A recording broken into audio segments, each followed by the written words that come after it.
I'm Allendale's chief meteorologist Ryan Martin with a look at your midday weather update. Surface analysis right now across the country shows a cool front sagging down through the Great Lakes region. This cool front's draped across Michigan. Going to be watching this very, very closely over the next 12 hours or so as the front tries to meander through eastern parts of the Corn Belt, eastern Indiana, through Ohio. Models are still trying to say maybe a little bit of moisture gets going. I don't think it's going to do anything more than trigger a few clouds.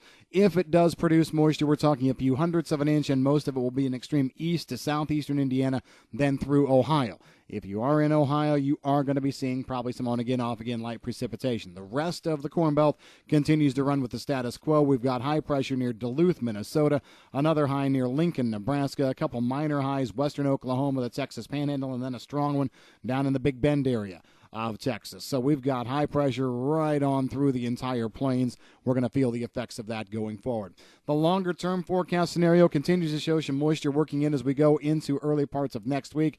As we've mentioned before, the European model really looks like it wants to try and bring in some scattered rain showers across parts of the upper Midwest, maybe down into northern Illinois, northern Iowa, as we head through Sunday. I'm still not quite ready to be on that bandwagon. I think that the front doesn't move quite that fast, and I really think this is not the right kind of scenario for us to see action develop way out ahead of the frontal boundary as it's trying to come together. So we're going to kind of put that on the back burner a little bit. I still look for the best precipitation to work its way across the Corn Belt probably as we go through Monday into Tuesday. A nice line of showers and thunderstorms working through. I think we have rainfall totals in this first line, half, 3/4, maybe 1 inch in spots. Coverage probably will be about 70% of the Corn Belt. The big story will be what happens then a little bit later in the week. Wednesday night into Thursday, a strong low comes together in the Central Plains, kicks out to the north and east. We're looking at good sweeping rains across the entire Corn Belt to finish out the week and go into the weekend. It doesn't look like this thing moves out quite as quickly. The initial push may come through, for example, on the 10th.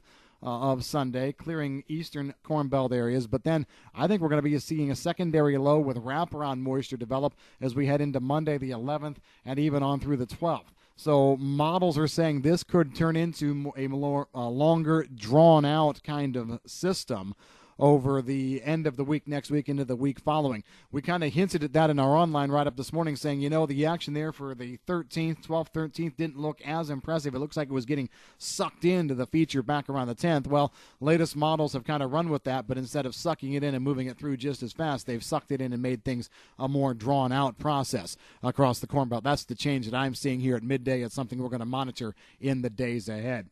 And as we go on then through the extended forecast window through day 15, day 16, GFS model tries to keep it wet. The European says we see a system there right around the 15th, and then we dry down behind it. Not seeing another good, strong system coming across the country until maybe closer to the end of the month. That would be what would be needed in some of these areas that would not be done or would not be as far along with planting, mostly in the central and eastern part of the Corn Belt. So we're going to have to keep our fingers crossed on that. But I do think that once this window closes here, and let me be clear, I think the window stays open for planting over a large part of the Corn Belt into Monday. But once it closes, it could be closed with moisture coming through for the better part of a week to maybe even 8 days. We'll have to watch and see. Temperatures, to me, looking warmer. No doubt about it. Warmer than what we have been and actually a little bit warmer than normal. However, as we've stated here before, talked about it yesterday, talked about it on the Allendale webinar on Tuesday night as well, the warmth, I think, has to be held in check a little bit by the fact that it's going to be raining. The warmest day out of the first half of the month of May might actually come next Monday before we really truly get all of the rain going. And then once the moisture's here, I'm actually looking for temperatures to stay closer to normal, slightly above, but closer to normal. So I think the talk of a lot of heat or way above normal temperatures might be a little bit overdone here as we go forward. It all comes down to the rain. If the rain is more hit and miss, if we see a little more sunshine come through, those warmer temperatures are possible. I'll also say this.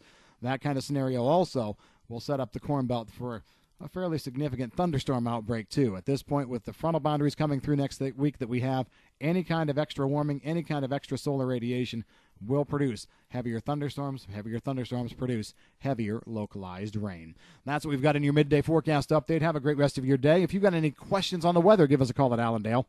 I'm Chief Meteorologist Ryan Martin.